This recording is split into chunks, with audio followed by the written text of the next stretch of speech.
Good morning or good afternoon, depending on when you're watching this. I'm Nick Stern. I'm managing partner and certified financial planner here at R.L. Stern Financial in Amherst, Massachusetts. Thank you for tuning in. I appreciate it. As I had mentioned, I'm dropping down to doing topic discussion just once a quarter. I'm hoping I can still add some value, maybe help you reassess some things that you either have thought of or haven't thought of, or help you come to your own positive, good conclusion for yourself. What I want to address today is matching volatility and time horizon. So first, the easy one is time horizon. That's essentially what you determine or how long you're going to determine that your money or your investments are going to be invested for. Volatility, I will classify as fluctuations in overall account value. And what I want to talk about today is it's really important to match those two up. So for example, if you want to invest in a startup biotechnology stock and your timeline is 6 months,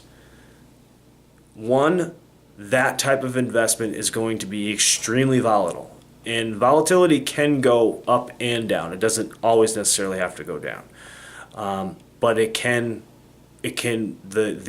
your investment value will fluctuate significantly one way or another over that time period. So in my opinion, in general, something or an example like this, the volatility would not really match the timeline. However, same scenario, but your timeline, meaning that the investment you plan to have, at least leave this invested for, as an example, 3 years, that might be a little bit more appropriate given the potential or very likely volatility that you're going to experience with that type of investment. It's really important, in my opinion, that you match these up, because if it's not appropriately matched, then it can be detrimental to your overall portfolio, your investments, the account value, etc. If you are basically making a long-term investment, and again, the long-term investment would be classified as something that you're expecting to grow or significantly grow over a long period of time, but will absolutely fluctuate in the short term or during short periods of time.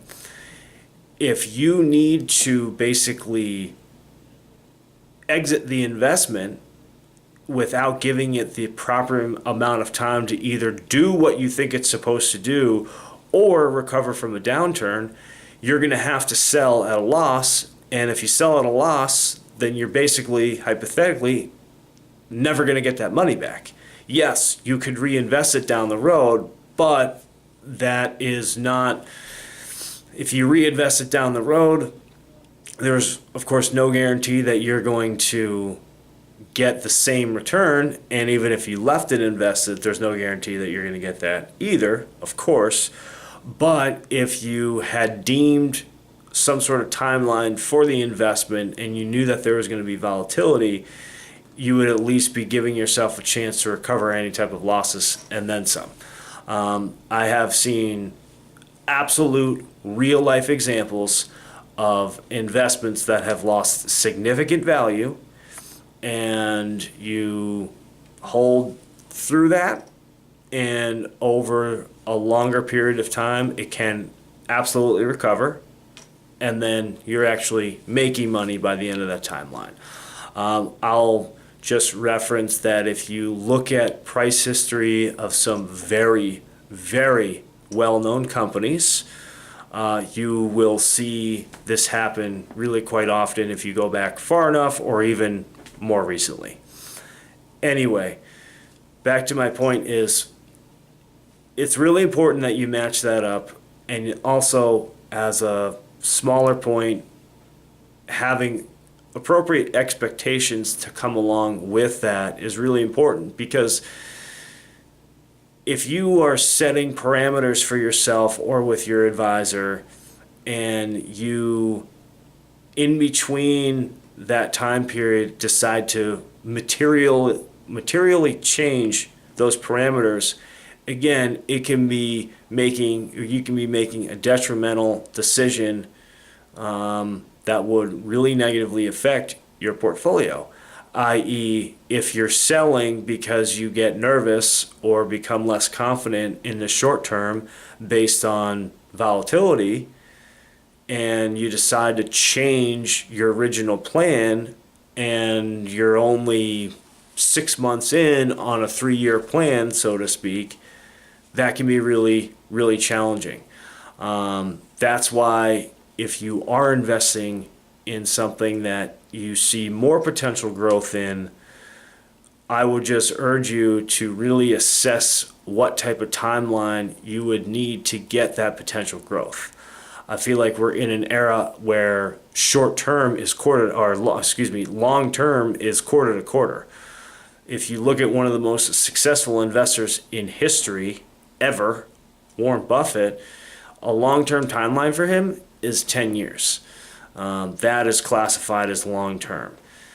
I know that it's tough to really look out 10 years, but at least looking 3 or 4 or 5 years is something more appropriate rather than a couple months.